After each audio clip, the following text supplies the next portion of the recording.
La piste immuno-inflammatoire dans le cadre du trouble bipolaire est l'une des hypothèses les plus prometteuses pour mieux comprendre, mieux diagnostiquer et découvrir des stratégies thérapeutiques innovantes.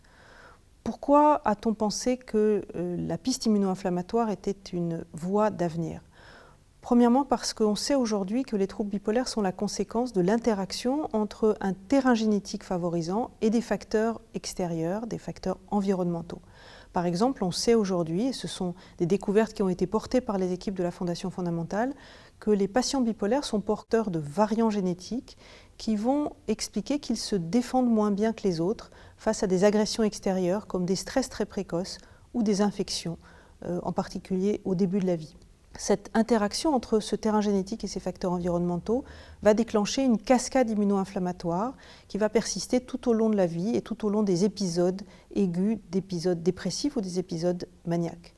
Cette inflammation de bas niveau ou plus importante au moment des épisodes aigus va avoir des conséquences au niveau périphérique à plusieurs endroits. Premièrement, c'est probablement cette inflammation qui est à l'origine de l'association très fréquente entre différentes pathologies somatiques, des pathologies médicales et l'évolution du trouble bipolaire. Par exemple, c'est le cas de ce qu'on appelle le syndrome métabolique, c'est aussi le cas des maladies cardiovasculaires ou encore des maladies auto-immunes dont on sait aujourd'hui qu'elles sont plus fréquemment retrouvées dans le cadre du trouble bipolaire et qu'elles sont probablement dues à ces phénomènes inflammatoires.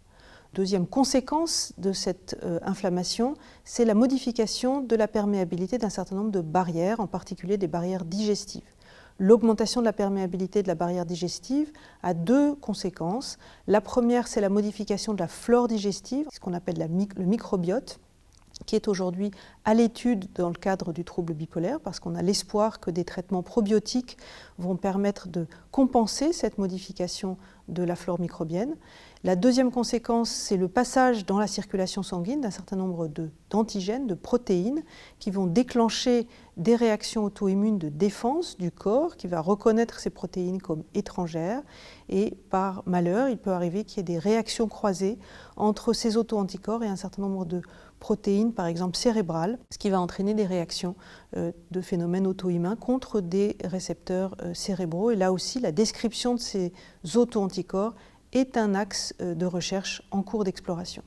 Toutes ces découvertes sont extrêmement importantes, bien sûr pour mieux comprendre les causes et l'évolution de la maladie, mais aussi pour découvrir de nouvelles signatures clinico-biologiques du trouble bipolaire, des formes cliniques, de leur évolution.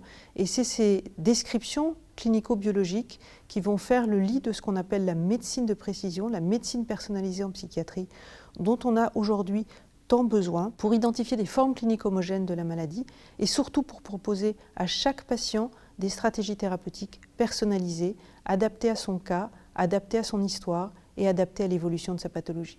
Soutenez la recherche en psychiatrie, soutenez les équipes de la Fondation fondamentale pour que nous puissions ensemble développer cette médecine personnalisée.